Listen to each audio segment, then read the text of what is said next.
안녕하세요, 시청자 여러분. 오늘은 우리 60대 부모 세대가 꼭 한 번은 들어봐야 할 이야기를 준비했습니다. 혹시 이런 경험 있으시죠? 명절에 모인 자리에서 결혼한 자식에게 애는 언제 낳을 거니? 라고 물었는데 갑자기 분위기가 어색해지고, 아니면 월급은 얼마나 받아? 라고 자연스럽게 물었는데 자식이 왠지 불편한 표정을 짓더라고요. 우리는 자식을 사랑하는 마음에서 하는 말인데 왜 자식들은 그렇게 받아들이지 않을까요? 사실 이건 세대 차이에서 오는 소통의 문제입니다. 우리 세대에서는 당연하고 자연스러운 관심 표현이 요즘 젊은 세대에게는 때로는 압박이나 간섭으로 느껴질 수 있거든요. 오늘 이 영상을 통해서 우리가 무심코 하는 말들이 자식들에게 어떻게 들리는지, 그리고 같은 관심이라도 어떻게 표현하면 더 따뜻하게 전달될지 함께 알아보겠습니다. 60대 부모님들께서 내가 무심코 했던 말이 상처였구나 하고 깨달으시고 자식과의 관계를 더욱 따뜻하게 만들어 가시길 바랍니다. 그럼 지금부터 결혼한 자식이 듣기 싫어하는 말 10가지 함께 살펴보겠습니다. 첫 번째는 언제 나올 거니? 명절 때마다 반복되는 이 질문 혹시 하고 계시지 않나요? 지난 추석 정자 씨는 결혼한 지 2년 된 아들 부부에게 이렇게 물었습니다. 너희들 결혼한 지도 벌써 2년인데 애는 언제 낳을 거니? 우리 때는 결혼하자마자 바로 애를 가졌는데. 그런데 며느리 수진 씨의 표정이 갑자기 어두워지더니 아들까지 껄끄러운 분위기가 되었습니다. 왜 그랬을까요? 자식들의 마음은 이렇습니다. 아이를 언제 가질지는 부부만의 아주 사적이고 중요한 결정인데 부모님이 자꾸 물어보시면 마치 빨리 낳아야 한다는 압박처럼 느껴진다는 거예요. 특히 임신을 계획하고 있지만 쉽게 되지 않을 때는 더욱 마음이 아프죠. 그렇다면 어떻게 말하면 좋을까요? 지금 둘이 행복해 보인다. 너희 속도대로 가면 돼. 이렇게 말해보세요. 똑같은 관심이지만 압박이 아닌 지지와 이해로 전달됩니다. 실제로 정자 씨가 다음 만남에서 이렇게 말하자 수진 씨가 환하게 웃으며 어머니, 감사해요. 저희도 때가 되면 자연스럽게 라고 대답하더라고요. 두 번째, 월급은 얼마나 받아? 부모 입장에서는 자식이 잘 살고 있는지 궁금한 마음이죠. 하지만 이 질문은 자식에게 어떻게 들릴까요? 진우 씨 아버지는 아들이 직장을 옮긴 후 첫 만남에서 이렇게 물었습니다. 새 직장은 어떠니? 월급은 얼마나 받아?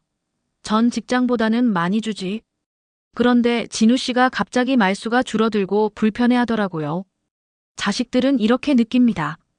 월급을 묻는 것은 마치 자신을 돈으로 평가하는 것 같고 사생활을 침해받는 느낌이 든다는 거예요. 특히 월급이 많지 않거나 기대에 못 미칠 때는 더욱 위축된답니다. 대신 이렇게 말해보세요. 일하느라 많이 힘들겠다. 건강이 제일 중요하니 무리하지 마. 진우 씨 아버지가 다음번에는 이렇게 말했더니 진우 씨가 오히려 먼저 아버지, 새 직장은 분위기도 좋고 하는 일도 보람 있어요 라고 편하게 이야기하더라고요.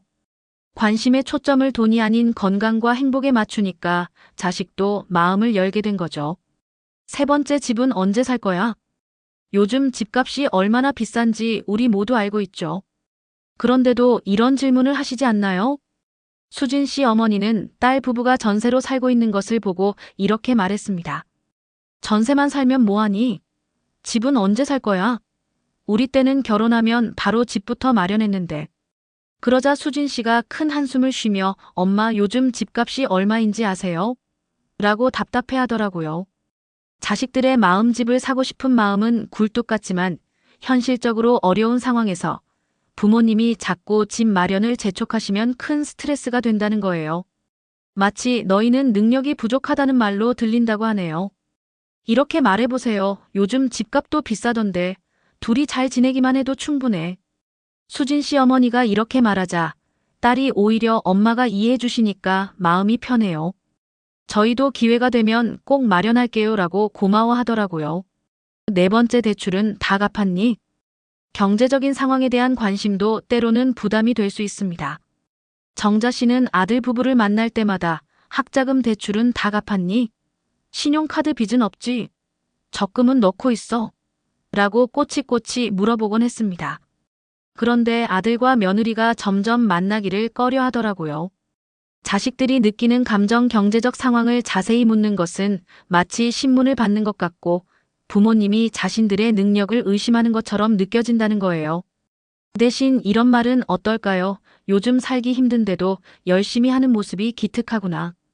정자 씨가 이렇게 말하자 며느리가 어머니, 저희 나름대로 계획을 세워서 차근차근 하고 있어요 라고 편하게 이야기하더라고요. 격려와 인정의 말이 자식들에게는 훨씬 큰 힘이 됩니다. 다섯 번째 살림은 내가 다 해. 이건 특히 며느리에게 하기 쉬운 말이죠. 수진 씨가 시댁에 갔을 때 시어머니가 이렇게 물었습니다. 수진아, 살림은 다 내가 하니? 빨래도, 청소도, 요리도? 우리 아들은 뭐 하고 있어? 수진 씨는 그 순간 매우 불쾌했다고 나중에 남편에게 털어놓았어요. 며느리의 마음 요즘은 맞벌이가 당연한 시대인데 아직도 집안일을 여자만 해야 한다는 고정관념으로 보인다는 거예요. 마치 자신이 남편을 제대로 돌보지 못한다는 비판으로 들린다고 하네요. 이렇게 말하면 어떨까요? 요즘은 서로 도우며 사는 게 보기 좋더라. 다음번에 시어머니가 둘이 함께 하니까 보기 좋다라고 말하자 수진 씨가 환하게 웃으며 저희는 서로 잘 도와가며 살고 있어요 라고 대답하더라고요. 여섯 번째, 왜 이렇게 살이 쪘어? 외모에 대한 지적은 특히 조심해야 할 말입니다. 진우 씨 어머니는 오랜만에 만난 며느리를 보고 어머, 수진아, 왜 이렇게 살이 쪘어? 결혼 전에는 날씬했는데 라고 말했습니다. 그 순간 수진 씨의 표정이 굳어졌어요. 자식들의 상처 외모 지적은 자존감에 직접적인 타격을 준다고 해요. 특히 출산 후나 맞벌이로 스트레스 받는 상황에서는 더욱 민감하게 받아들인다고 하네요. 시어머니가 나를 못마땅해 하신다는 생각이 든다는 거예요. 이렇게 말해보세요. 건강해 보여서 좋다. 몸 챙기면서 잘 지내고 있지? 다음번에 어머니가 수진아, 얼굴에 윤기가 흐르네. 건강해 보여서 좋다라고 말하자 수진 씨가 어머니 감사해요. 요즘 운동도 하고 건강 챙기려고 노력하고 있어요 라고 밝게 대답하더라고요. 일곱 번째 시댁 처가엔 자주 가니? 이것도 무의식 중에 하기 쉬운 질문이에요. 정자 씨는 며느리에게 수진아, 친정엔 자주 가니? 우리한테 오는 것보다 친정에 더 자주 가는 거 아니야? 라고 물었습니다. 며느리가 대답을 못하고 머뭇거리더라고요. 자식들이 느끼는 감정 이런 질문은 마치 누구 편을 더 드는지 비교당하는 느낌이고 양쪽 부모님 사이에서 눈치를 봐야 한다는 압박감을 준다는 거예요. 대신 이렇게 서로 부모님께 잘하고 있다니 마음이 놓인다. 정자 씨가 양쪽 부모님 모두 건강하시지? 효도하느라 고생이 많구나라고 말하자 며느리가 어머니도 저희 부모님도 모두 소중하니까 잘 챙기고 있어요 라고 편하게 대답하더라고요. 여덟 번째 저녁은 꼭 해줘야지. 이것도 성 역할에 대한 고정관념에서 나오는 말이에요. 수진 씨 시어머니는 우리 진우 저녁은 꼭 챙겨줘야 해. 남자는 밖에서 일하느라 힘든데 집에 와서 굶으면 어떡해 해? 라고 말했습니다. 수진 씨는 속으로 저도 직장 다니는데 라고 생각했어요. 며느리의 속마음 요즘은 부부가 모두 직장을 다니는 시대인데 아직도 가사노동을 여성의 당연한 의무로 보는 것 같아서 불쾌하다는 거예요. 이렇게 표현해보세요. 요즘은 서로 도와가며 하더라. 멋지다. 둘이 잘 챙겨 먹고 다니지. 서로 도우니까 보기 좋구나라고 말하자 수진 씨가 저희는 상황에 따라서 번갈아 가며 해요. 진우도 요리를 잘하거든요 라고 자랑스럽게 이야기하더라고요. 아홉 번째, 애 맡길 때 있니? 아직 아이도 없는데 벌써 이런 걱정을 하시나요? 정자 씨는 며느리가 임신했을 때 수진아, 애 낳으면 맡길 때 있어. 어린이집은 알아봤어. 아니면 내가 봐줄까? 라고 말했습니다. 며느리가 당황하는 표정을 지었어요.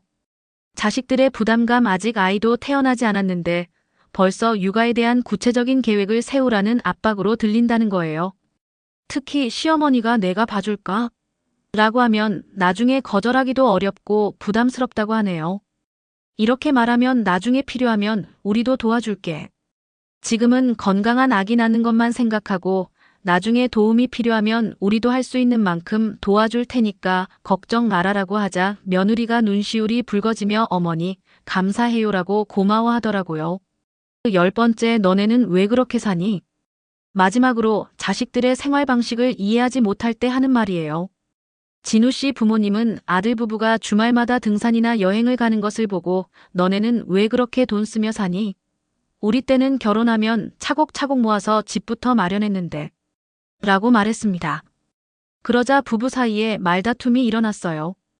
자식들의 마음 자신들만의 가치관과 생활 방식을 존중받지 못한다는 느낌이 든다는 거예요. 마치 너희는 잘못 살고 있다는 비판으로 들린다고 하네요. 이런 말은 어떨까요? 너희만의 방식을 존중할게. 둘만의 색깔이 있구나. 행복해 보여서 보기 좋다라고 말하자 아들이 아버지, 저희는 저희만의 방식으로 행복하게 살고 있어요. 라고 당당하게 대답하더라고요. 지금까지 결혼한 자식이 듣기 싫어하는 말 10가지를 살펴봤는데요. 어떠셨나요? 혹시요? 내가 했던 말이네라고 생각되는 것들이 있으셨을 거예요. 그런데 괜찮습니다. 우리는 자식을 사랑하는 마음에서 한 말이었으니까요. 중요한 건 이제부터입니다. 같은 관심이어도 어떻게 표현하느냐에 따라서 자식에게는 전혀 다르게 전달됩니다. 애는 언제 나올 거니? 대신 지금 둘이 행복해 보인다. 월급은 얼마나 받아? 대신 건강이 제일 중요하다. 집은 언제 살 거야? 대신 둘이 잘 지내기만 해도 충분하다. 이렇게 말의 초점을 바꾸면 자식들도 우리의 진짜 마음을 느낄 수 있을 거예요. 기억하세요. 자식들은 우리의 조언보다는 지지와 격려를 더 원합니다. 우리가 자신들의 편이라는 것을 느끼고 싶어 해요. 너희가 행복하면 우리도 행복하다. 너희만의 방식을 존중한다. 필요할 때 언제든 도와줄 수 있다. 이런 메시지가 전달될 때 자식들도 마음을 열고 더 가까이 다가올 거예요. 60대 우리 세대는 자식들에게 인생의 선배이자 든든한 버팀목이 되어주고 싶은 마음이 큽니다. 그 마음은 변하지 않되 표현하는 방식만 조금씩 바꿔가면 된다고 생각해요. 말 한마디를 바꾸면 마음의 거리도 한 걸음 가까워집니다. 오늘부터 우리 자식들에게 한 번 더 생각해서 말하는 습관을 가져보시면 어떨까요? 분명히 더 따뜻하고 가까운 관계를 만들어갈 수 있을 거예요. 마지막으로 이 영상이 도움이 되셨다면 구독과 좋아요 부탁드리고요. 댓글로 여러분의 경험이나 생각도 나눠주시면 감사하겠습니다. 다음에도 우리 시니어 세대에게 도움이 되는 좋은 내용으로 찾아뵙겠습니다. 시청해주셔서 감사합니다.